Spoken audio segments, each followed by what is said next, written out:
Assalamualaikum warahmatullahi wabarakatuh. Halo anak-anak kreatif dimanapun kalian berada. Bagaimana kabar kalian hari ini anak-anak? Semoga kalian semua dimanapun kalian berada dalam keadaan sehat dan tetap semangat belajar di rumah bersama Ruang Siar Guru. Oke anak-anak? Nah anak-anak, coba kebaikan apa yang telah kalian lakukan pada hari ini? Misalnya berterima kasih kepada ibu yang telah memasak kita. Kemudian mengucapkan terima kasih. Seperti itu. Pasti kalian sudah melakukan kebaikan-kebaikan yang lain di hari ini. Tetap lakukan kebaikan meskipun hal itu kecil. Oke anak-anak? Nah, anak-anak kreatif dan hebat dimanapun kalian berada. Pada pertemuan kali ini, kalian akan belajar bersama Bu Yuni. Bersama Bu Yuni, kalian akan belajar tentang adaptasi makhluk hidup. Nah, kira-kira dari adaptasi makhluk hidup, apa yang akan kita pelajari anak-anak? Yang akan kita pelajari yang pertama yaitu tentang pengertian adaptasi. Kemudian yang akan kita pelajari yang kedua tentang tujuan adaptasi. Kemudian yang ketiga yaitu tentang macam-macam adaptasi. Nah, anak-anakku, kemudian setiap makhluk hidup anak-anak secara alami pasti akan menyesuaikan diri dengan lingkungannya. Seperti manusia. Manusia yang hidup di daerah yang dingin, di daerah kutub, mereka akan menyesuaikan diri dengan menggunakan baju yang tebal atau apapun supaya mereka tidak kedinginan.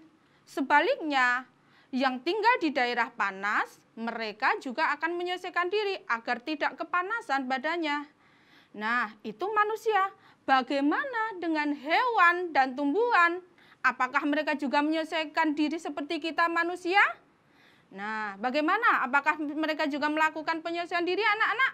Tentu saja, hewan dan tumbuhan juga melakukan penyesuaian diri seperti halnya dengan manusia.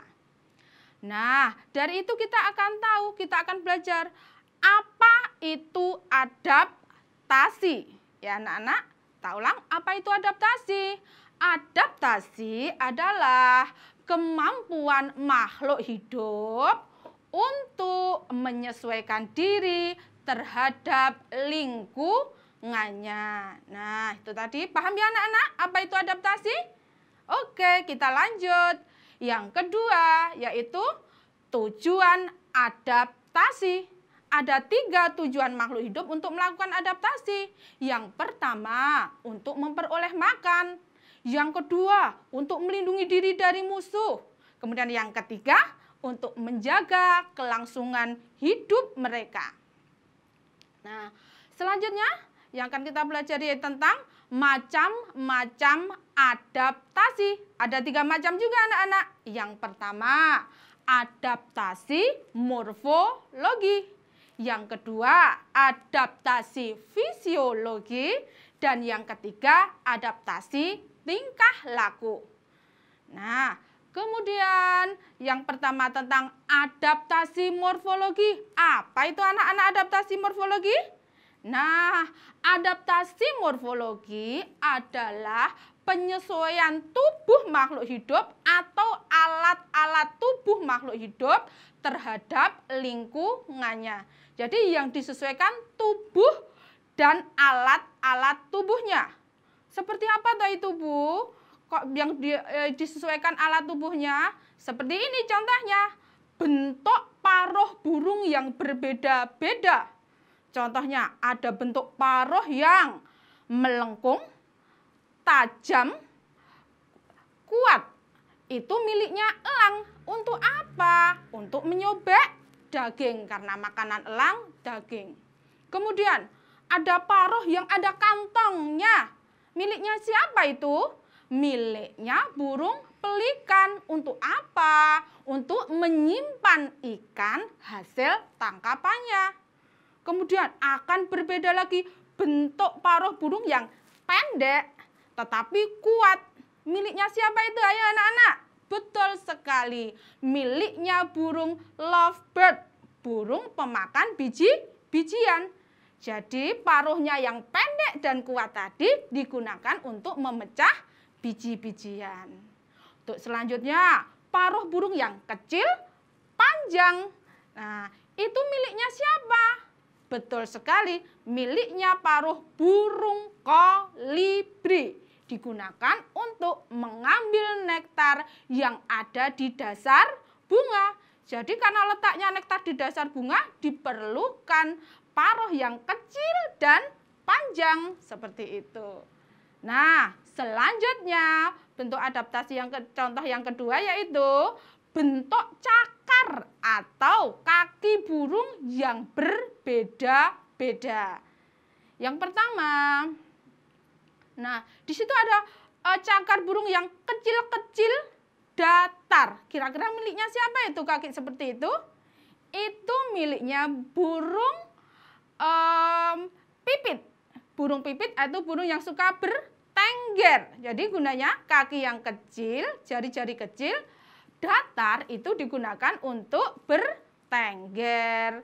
Kemudian ada kaki, kok kakinya jumlahnya 4. 2 di depan, 2 di belakang. Itu miliknya siapa? Kakinya siapa? Milik kakinya burung pelatuk. Kenapa 2 di depan, 2 di belakang, Bu? Itu gunanya untuk memanjat. Karena burung pelatuk itu sukanya mencari serangga yang ada di dalam batang pohon. Kemudian ada bentuk kaki yang 3 di depan, 4, 3 di depan, kemudian ada 1 di belakang. Itu miliknya kaki siapa seperti itu? Ya, betul sekali. Itu miliknya kakinya ayam. Seperti itu karena digunakan untuk mengais makanan. Kemudian ada lagi bentuk kaki kok ada selaputnya. Miliknya siapa yang ada selaputnya? Miliknya bebek tentu saja. Kenapa harus berselaput? Karena dia mencari makan di air dan di lumpur. Supaya dia bisa berenang dan tidak terjerembab di dalam lumpur. Terus ada lagi nih, kaki burung yang pendek-pendek, kukunya kuat, runcing, cakarnya kuat. Miliknya siapa seperti itu? Itu miliknya kakinya elang. Digunakan untuk mencengkeram mangsa. Nah, kemudian adaptasi yang selanjutnya contohnya bentuk mulut serangga yang berbeda-beda. Bentuk mulut pengunyah. Miliknya si belalang. Kemudian bentuk mulut penjilat. Penjilat itu yang suka jilat makanan, meninggalkan bakteri. Miliknya si lalat. Kemudian bentuk mulut yang menusuk, kemudian menghisap. Siapa? Menusuk, menghisap. Betul sekali. Itu milik mulutnya si nyamuk. Nah, kemudian bentuk mulut yang untuk menghisap nektar. Miliknya siapa? Miliknya kupu-kupu. Nah, anak-anak, selanjutnya tentang yang akan kita lanjutkan tentang yaitu bentuk daun tumbuhan yang berbeda-beda. Yang pertama, bentuk daun yang seperti duri. Daunnya jadi duri. Miliknya siapa? Kaktus, betul sekali. Kemudian daunnya lebar, tipis. Di air, siapa itu? Daunnya si teratai. Berbeda lagi daunnya yang lebar, tipis, ada lapisan lilinnya di atasnya. Daunnya siapa itu anaknya? Daun keladi. Jadi bentuk daun tumbuhan itu berbeda-beda juga. Seperti halnya dengan hewan yang tadi. Nah, setelah adaptasi tadi, kita akan yang kedua, adaptasi fisiologi. Apa itu adaptasi fisiologi? Yaitu penyesuaian fungsi organ dalam tubuh terhadap lingkungannya. Fungsi organ dalam tubuh makhluk hidup terhadap lingkungannya. Jadi fungsi organ dalamnya tidak kelihatan.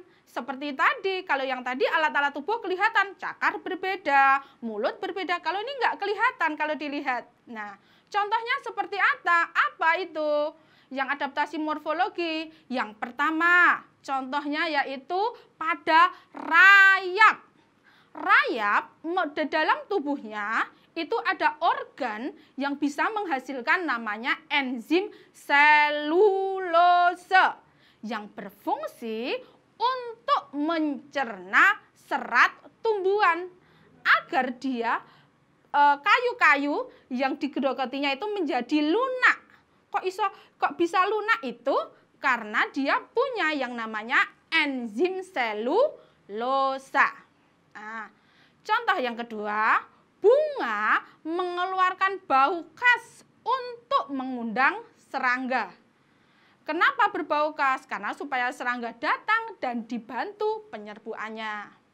Kemudian adaptasi contoh yang ketiga, hewan ruminansia. Seperti apa contoh hewan ruminansia itu, Bu? Misalnya sapi, kerbau, kambing. Di dalam tubuhnya itu menghasilkan enzim. Enzimnya selulosa yang berguna untuk mencerna rumput-rumput yang kasar atau serat-serat yang kasar. Jadi tidak kelihatan. Contoh selanjutnya, kantong semar. Kantong semar itu di dalam kantongnya, di dalamnya itu akan menghasilkan cairan. Cairan ini berfungsi apabila ada serangga yang masuk ke dalam kantongnya tersebut. Cairan ini akan berfungsi menyerap nitrogen yang ada di dalam tubuh serangga. Karena memang yang dibutuhkan oleh si kantong semar adalah nitrogen. Oke, macam adaptasi yang ketiga anak-anak yaitu adaptasi tingkah laku. Apa itu adaptasi tingkah laku? Adaptasi tingkah laku adalah penyesuaian tingkah laku makhluk hidup terhadap lingkungannya.